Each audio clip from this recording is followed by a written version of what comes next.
Tous les organisateurs, les commanditaires de ce crime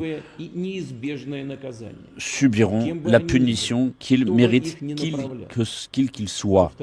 Je le répète, nous établirons et punirons tous ceux qui sont derrière cet attentat, tous ceux qui ont mis en place ce massacre et cette atteinte à notre peuple. Comme vous le savez, dans la nuit de jeudi à vendredi, des islamistes ont commis un attentat à Moscou, tuant près de 133 personnes. Apparemment, ces islamistes auraient été arrêtés avec des passeports tadjiks. À noter que les Tadjiks sont à 95% musulmans. Et autre précision non négligeable, ils ont été arrêtés par les combattants tchétchènes, musulmans aussi, déployés dans la zone terrestre à Belgorod depuis les premières incursions de la guerre il y a plus d'1 an. La proximité religieuse n'a apparemment pas influencé les interrogatoires. Quant au peuple russe, qui est une nation multiculturelle, pense que c'est une manigance pour déstabiliser le peuple russe, ayant comme objectif de les diviser. Это сделано, мне кажется, для подрыва внутренних чтобы люди начали к мигрантам относиться плохо. Больше для чего? Чтобы подорвать общество внутреннее. Здесь сейчас сложно понять, кто стоит за этим. Враги России по-любому, враги Путина, чтобы пошатнуть строй, пошатнуть эту власть, чтобы народ засомневался в том, что он хорошо охраняется своим государством. Alors, faisons un petit retour en arrière sur plusieurs événements qu'a connus la Russie. Dimanche 21 août, une voiture a explosé, celle de Daria Dublina, fille d'un des bras droits de Poutine. La voiture que celle-ci conduisait sur l'autoroute, à une 50aine de kilomètres à l'ouest de la capitale russe, avait explosé. Cela n'empêche pas les autorités russes d'affirmer que c'est Kiev qui est derrière cet attentat. Le 27 avril 2022, la centrale nucléaire de Zaporijia occupée par les Russes, les Ukrainiens avaient tenté de faire croire que les Russes voulaient la détruire alors même que les Russes occupaient la centrale. Mais Kiev s'oppose à ce que le directeur de l'agence se rende à la centrale tant qu'elle est occupée par les Russes. Novembre 2022, un missile soi-disant russe était tombé sur la Pologne. Immédiatement, les Occidentaux disaient que c'était les Russes, alors qu'au final, c'était l'Ukraine. Pour les autorités polonaises, c'est bien un missile de fabrication russe qui a tué mardi en fin de journée 2 personnes sur son territoire, à proximité de la frontière avec l'Ukraine. Varsovie a déterminé qu'il ne s'agissait pas de la Russie, mais très probablement d'un missile antiaérien tiré par l'Ukraine, accidentellement tombé côté polonais. Le président ukrainien nie et demande à être associé à l'enquête. Je n'ai aucun doute sur le rapport que m'a fait le commandant des forces aériennes, ainsi que le commandant en chef dans la soirée. Je n'ai aucun doute sur le fait qu'il ne s'agissait pas de notre missile, mais d'un tir de missile russe. Nous n'avons rien vu qui contredise l'évaluation préliminaire du président Douda, selon laquelle cette explosion est très probablement le résultat d'un missile de défense aérienne ukrainien qui a malheureusement atterri en Pologne. 26 septembre 2022. Nord Stream est détruit avec l'aide des Anglais. L'Ukraine serait-elle derrière le sabotage du gazoduc Nord Stream? Le Washington Post fait de nouvelles révélations en s'appuyant sur une fuite de documents classifiés du Pentagone. Selon ces documents, consultés par le journal américain, la CIA était au courant d'une opération secrète impliquant 6 plongeurs militaires sous le commandement des forces armées ukrainiennes.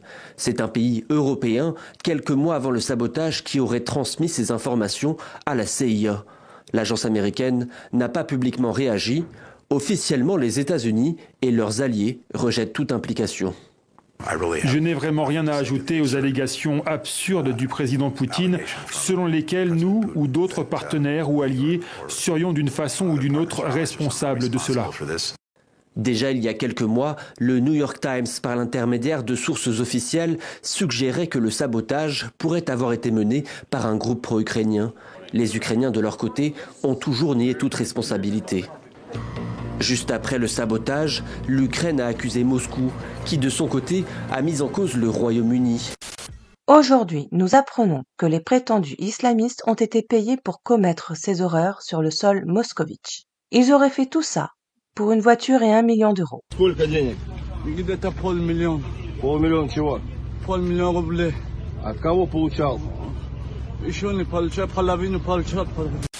L'OTAN, quant à lui, devient de plus en plus agressif et construit actuellement une base supplémentaire en Roumanie, qui fera près de 2810 hectares, la construction de nouvelles pistes, de hangars, de zones de stockage, de munitions, de carburant et de matériel d'entretien et de réparation, d'écoles, de commerces, de logements, de pharmacies et même d'un hôpital.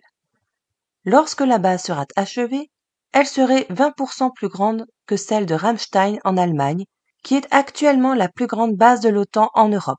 La nouvelle base devrait être pleinement opérationnelle d'ici 2040. À savoir qu'à part la base de l'OTAN à Ramstein en Allemagne, ainsi que cette nouvelle base en Roumanie, il y a également une base aérienne en Albanie, non loin des frontières russes. En effet, depuis lundi 4 mars 2024, l'Albanie a officiellement rouvert la base aérienne de Kušova après avoir transformé cette base construite il y a plusieurs dizaines d'années en une plateforme moderne pour les futures opérations aériennes de l'OTAN. Et c'est sans oublier que la CIA dispose de 12 bases secrètes en Ukraine. En effet, le partenariat de la CIA en Ukraine peut être relié à 2 appels téléphoniques dans la nuit du 24 février 2014, soit 8 ans avant l'invasion russe à pleine échelle. Et oui, depuis 2014, la CIA s'est implantée secrètement en Ukraine. Alors, pour l'instant, nous ne pouvons rien affirmer sur ce qui se cache réellement derrière cette attaque terroriste qui a eu lieu à Moscou, mais la question, dans certains pays, vise directement les services secrets américains et même pense que Macron se cache derrière.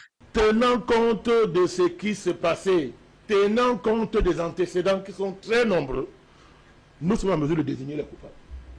On n'attend pas, moi je n'attends pas. C'est Washington. C'est le criminel de l'Élysée.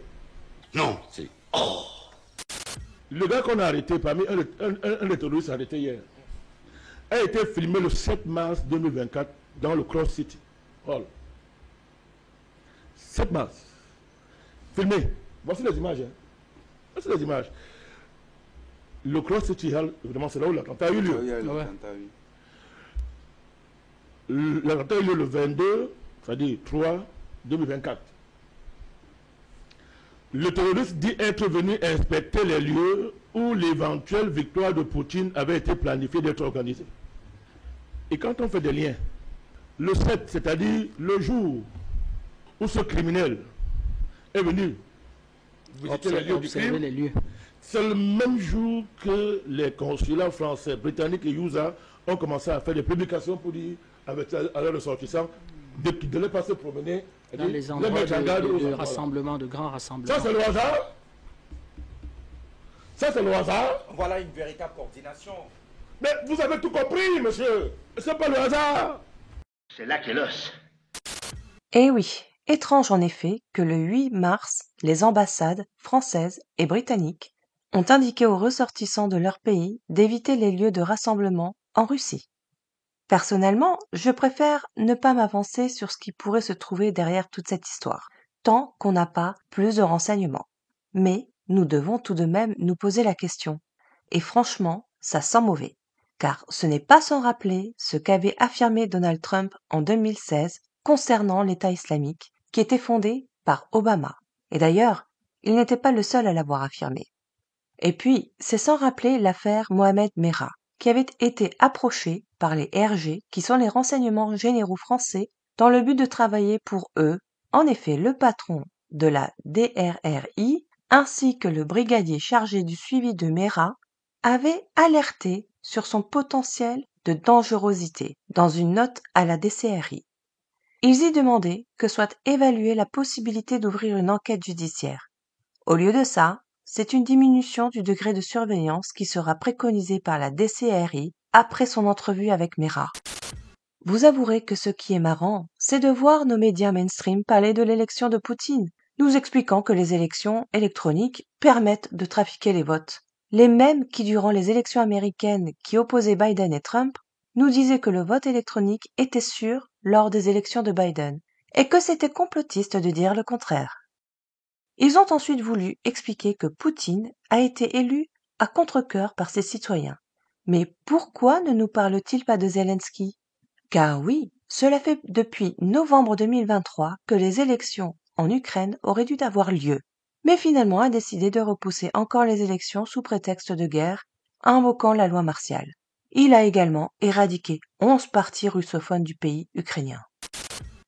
Tiens, et si Macron avait la même idée derrière la tête? Alors, pourquoi cette accélération de l'OTAN et de l'Occident? Peut-être serait-ce simplement parce qu'il y a des élections européennes sur notre continent, mais aussi les élections aux États-Unis, et nous savons que Trump a de fortes chances d'être élu.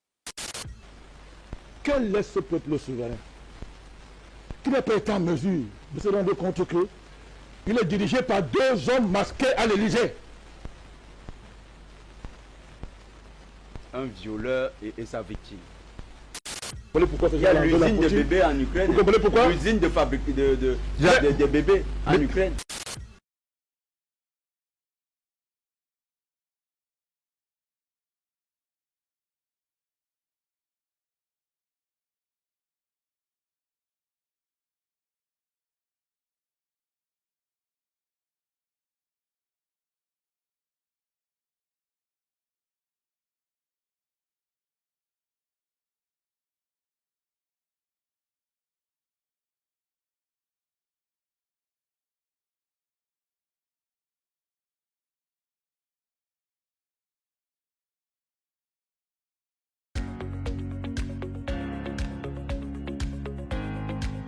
Повноцінна робота посольств, присутність послів у Києві – це одне з важливих підтверджень міцності нашої держави, української здатності боротись і перемагати. Вже 55 дипломатичних представництв відновили роботу. Mais l'année dernière, ça faisait beaucoup plus. Oui, mais la récolte avait été très bonne. Ce qui est étrange, c'est que Macron, en 2019, tenait un discours plutôt à l'encontre de l'OTAN. Mais pourquoi? Peut-être parce que Trump était président en 2019. En même temps, une bonne petite guerre, ça relance toute l'économie de l'OTAN, n'est-ce pas? Dans un entretien accordé au magazine The Economist, il estime que l'OTAN est désormais en état de mort cérébrale et juge que l'Europe se retrouve de fait au bord du précipice. Selon lui, il s'agit donc pour l'UE de développer sa défense commune, une position du président français qui a été immédiatement critiquée par ses alliés au sein de l'organisation. Le président français a choisi des mots durs sur la coopération au sein de l'OTAN, ce qui n'est pas mon avis. Voilà les amis, c'est tout pour aujourd'hui. J'espère que cette vidéo vous a plu. N'hésitez pas à partager, commenter et liker. Et je vous laisse regarder la vidéo qui s'ensuit.